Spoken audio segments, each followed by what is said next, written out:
expectations to be realistic. We want to show you before and after pictures. We may have some pictures that you don't like, but if that person is more in your category, your age range, or where you're starting from, that's going to be more realistic for you, so we want you to see some pictures that are a little bit realistic. We talk about difficult areas. Visceral fat is huge. If it's underneath the muscle, we can't access it. So that's not something that we're going to be able to improve for you. And you see this in gentlemen. Sometimes they'll come in and they have these descend bellies. If you can't pinch the fat, we're not going to be able to get rid of it. We're going to have to send you to Dr. Wad, Dr. Gundry, and Cheryl, and also Patricia, to get our head so we can focus in on getting this right. So then we talk about the informed consent and potential complications. We talk about possibility of touch-ups. And touch-ups are really for people who are larger. So I call it the debulking, and then we may need a touch-up for fine-tuning. And then aftercare instructions. And we also, sometimes I'll spend a lot of time with people, and then I say, did you have any other questions? And then they ask me something that I told them like 3 times. So, in the medical environment, people get nervous, so we always want to make sure we've addressed all the problems.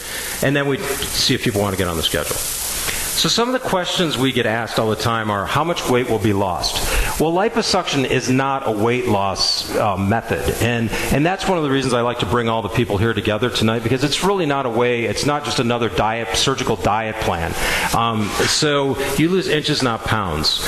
Do the fat cells grow back? Typically not, except in obesity. Do the fat cells go somewhere else? I love this one. They don't go from your stomach to your arm after you've had liposuction, so it doesn't just transfer.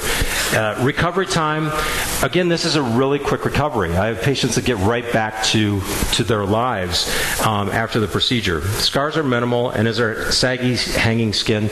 Only in cases like if you've been to Dr. Wad, where you might need to have like a tummy tuck or some sort of skin resection. Now this, I like this picture because it shows when we're talking about the saggy skin. You can see here she had a pannus prior to having the procedure. A pannus means her skin hung over on itself. And you can see this is my, I like these because these are the garment sign. You can see they're wearing compression. So this means it's under a month after their treatment. And you can see she's already completely retracted. She has a little bit of dimpling here, but that'll go away within the 18 months it takes for a person to recover from this type of procedure. So we talk about medical history. This is important. If you're eating Dr. Gundry's diet, it's not so important because you're going to have great health. But the thing that I like to point out here is very rarely do people's primary care surgeons turn a patient down to have a local anesthesia procedure. I mean, I have people that have had heart attacks, all kinds of medical problems, and I think only a handful have been turned down by their physicians as getting clearance. So some of the complications, this is a very low complication procedure. Anytime you poke the skin in surgery, whether you're just numbing somebody else, you can get bruising and swelling, and that's what happens medically with this procedure. In terms of cosmetic complications, these can be the serious ones, the contour irregularities and teeny little scars. I don't know why they made that so big, because it should be that. Okay, so here's a complication, and this is the situation where somebody got too aggressive and they sucked too superficially. And the only reason I bring this up is not to criticize anybody, but when you're going in to talk to people, you want to look at their results and make sure that they don't do this to people. I went on a cruise 2 years ago, and I was like, liposuction, liposuction, liposuction, liposuction, liposuction. And people will criticize and say, oh, I've never seen a good hair transplant, I've never seen a good facelift, I've never seen good liposuction surgery. You see it all the time, you just don't recognize it because it's good. And so we always try to weigh patients. I have, you always get the people that complain. People like to complain. I like to complain. So, but 98% of the people that complain are saying, well, it didn't work, or that's one of the biggest concerns. And 98% of those people that say that the procedure didn't work, guess what? They gained 5-10 pounds. They didn't do the lifestyle change that they needed to do. They didn't get their head around it, like Patricia said, and make the mental changes so that they can get motivated to make those changes. So they gain weight. The other 1%, you show them the before picture, they forgot all about the fact that their gut hung out over their belt. And so it really does work. We measure patients to show them that inches, not pounds, because you'll see dramatic changes in your inches. We do the pinch test, because like I said, anything you can pinch, you can suck. So if you can't pinch it, we're not going to see improvement with this procedure. I look for elasticity, and the thing that really makes a person not a candidate for this is if they've done the gastric bypass with Dr. Awad, they're yo-yo dieters, or they have advanced stage. Stretch marks can also be an indication that you don't have good elasticity. And then if you have hernias, we want to repair those first. So tissue types, he doesn't look bad to start with, right? He's got great elasticity. He's a young guy. He's an athletic guy. It just shrink wraps right away on him. And here's a girl who's a bit of a yo-yo dieter. She has some struggles with her weight. She gains weight. She loses weight. She gains weight. You can see she's got some baggy skin. After the procedure, it tightened up right away. She's got the compression garment sign here, which means it's under a month. So she's really shrunk up right away. And here's somebody who's a little bit fuller. So his tissue type is he's a bigger guy, still pretty young. So right away, this is 1 week out. You can see he's shrunk wrapped. So the skin really tightens up because this is always people's concern. Here she's got the bulging, which is going to turn into an apron soon. 2 week sign, with a bruise. That's how it shows that she's had the procedure within 2 weeks. And so she's tightened up here. So continue to tighten up because that's far before the 4-month maximum contraction that you'll see. And a lot of people worry about doing stuff on the face. They feel like the face is falling. 55-year-old lady, she has loose skin, and you can see tightened right up with this procedure. And here's a patient that it doesn't work on. Some people, they'll tell me their sad story. They don't want to have surgery because, that surgery for this, if you've ever seen it, it's not so pretty when they do it. It's called a brachioplasty, I think. Is that right?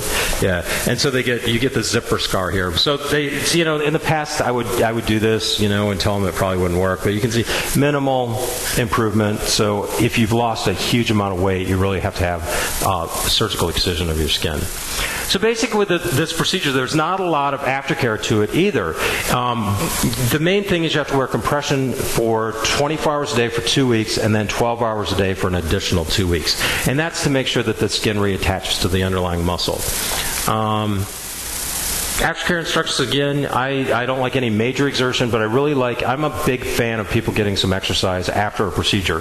I think one of the limitations for general surgery is that you're drugged, and so you might have problems from that. That's the only thing I can think of. Okay, so here we have, again, just some after pictures, immediate improvement. You can see, again, he's got the compression sign. So this is just the major improvements that you can see from the procedure. These are all really close out. The problem with doing them later out is a lot of people, and this is why I think this talk is so important, a lot of the people later on, they don't really make the lifestyle changes. They don't get their head conditioned. They have their issues that they carry with them, and so they gain weight again after the procedure. This procedure is great because 80% of the people are satisfied with this procedure afterwards, and in cosmetic surgery, that's a really high number. I like to talk about this because I like people to know I'm current with the latest technology. People hear about laser lipo. It used to be ultrasound-assisted liposuction. What these are is they're devices that you do prior to sucking the fat out. And so it's a 2-stage procedure. You put the ultrasound device in the tissue first. So you basically move this around before you do the liposuction with an ultrasound device. And the whizzy new stuff, which everyone loves, is the smart lipo, the laser liposuction. And this is what that device looks like. And this is really kind of a marketing technique. I have a big laser center. I try to get every laser that does anything for anybody in my office. So people like to hear laser. It makes it sound whizzy and advanced technology and all that. In theory, what this does is because you're putting a hot wand underneath the skin, whether it's a laser or an ultrasound, the idea is that it's reducing bruising because it coagulates your blood vessels a little bit. It also can heat the connective tissue. So that heating is supposed to cause that connective tissue to shrink a little bit more, which improves tissue contraction. And the idea is also it melts the fat away from the connective tissue, so it's a liquid and you suck it out. And then you have ease of procedure because you don't have to suck quite as hard. And so you get increase fat removal, and decrease recovery time. But in my experience, what I've seen is I've looked at the journal articles on this. I've tested these devices out. I've seen people who in my practice who have had these procedures, and to me, it really is just a hot poker underneath your skin. And if you have a hot poker underneath your skin, it increases your risk. And I just think that I see more complications than I've seen any benefit from doing this procedure. And it also increases your cost, because these devices are expensive, and so people have to pass on the cost to their patients. So what I do love is I do love the Bella shape, and this is the patient who went to somebody else. This was not my patient, and this was kind of thick scarring that had occurred. I mean, you know, scarring. He's past the 18-month mark, and so we have this Bella shape device, which I think is wonderful. It was developed for cellulite, and it's a combination of heat with infrared light, radio frequency, and then it has massage and aspiration or sucking. And what this does is it breaks down scar tissue and smooths out fat. And it can actually help you lose inches on your own, but after liposuction, it helps to shrink up the skin just a little bit and also helps you to lose some inches as well. So this is a really, really remarkable device. And so that ends my talk tonight. And